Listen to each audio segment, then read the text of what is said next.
et messieurs, la transition commence. Cette transition, elle sera assez lente, elle sera progressive et elle se fera par étapes parce qu'il s'agit de ne pas gâcher tous les efforts qui ont été entrepris jusqu'ici et qui ont porté leurs fruits.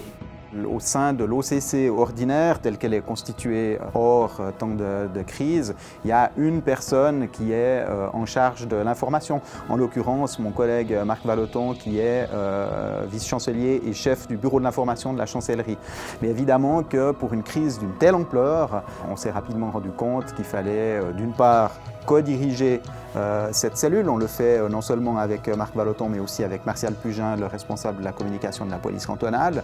Et on s'est entouré d'un peu tous les communicants et de toutes les bonnes volontés au sein de l'État. La cellule information OCC a une mission générale d'information. Maintenant, si on veut parler en termes d'objectifs, notre objectif prioritaire, c'était que la population comprenne, connaissent et appliquent les différentes prescriptions des autorités, qu'elles soient fédérales ou cantonales. Et vraiment, les premiers jours, c'était extrêmement éprouvant et c'était un petit peu la gabegie parce qu'en définitive, tous les chantiers étaient ouverts. On devait se constituer une vraie structure un peu stable et en parallèle, déjà faire notre travail de communication, répondre en particulier à la quantité de demandes médiatiques qui nous parvenaient quotidiennement.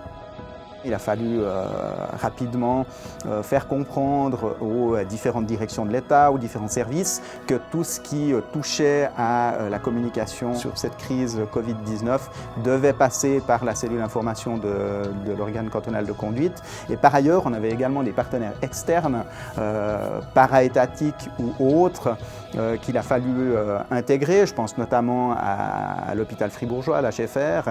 Et très rapidement, on a réussi à avoir une coordination satisfaisante, d'organisation aussi des conférences de presse, des points presse, où on a réussi à faire ça de manière commune. Mesdames et messieurs, sehr geehrte Damen und Herren, au nom de la délégation du Conseil d'État, je vous souhaite la bienvenue à ce point presse pour un moment certainement charnière de cette crise sanitaire.